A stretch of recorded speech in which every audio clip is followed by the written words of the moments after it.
पर्व न्यूज। आरंभ एका नव्या पर्वाचा।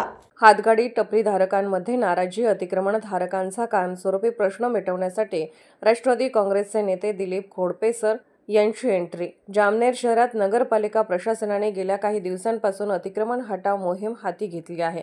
या मोहिमेअंतर्गत शहरातील अनेक रस्त्यावरून हातगाड्या टपऱ्या हटवण्यात आल्या आहेत। प्रशासनाने ही कारवाई शहराच्या सौंदर्यासह वाहतुकीची सुविधा सुधारण्यासाठी केली असली तरी त्यामुळे हातगाडी व टपरी धारकांमध्ये तीव्र असंतोष निर्माण झाला आहे। त्यावर हातगाड्या व टपऱ्या लावून अनेक छोटे व्यावसायिक आपला उदरनिर्वाह करतात, परंतु अचानक आलेल्या या कारवाईमुळे त्यांची उपजीविका संकटात आली आहे। अनेक जण बेरोजगार होण्याच्या भीतीने हवालदिल झाले आहेत।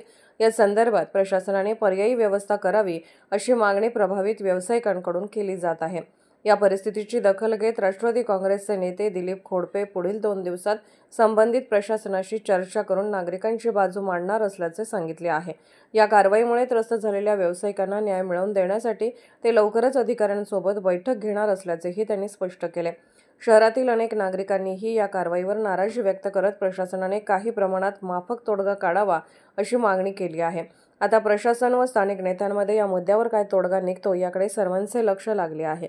आरंभ पर्व न्यूज करिता प्रतिनिधी पंकज तायडे, जामनेर। पुणे शहरातील आणि जिल्ह्यातील महत्त्वाच्या आणि ताज्या बातम्या पाहण्यासाठी आजच आमच्या आरंभ पर्व न्यूज चॅनलला YouTube वर सबस्क्राइब करा आणि बेल आयकॉन प्रेस करा।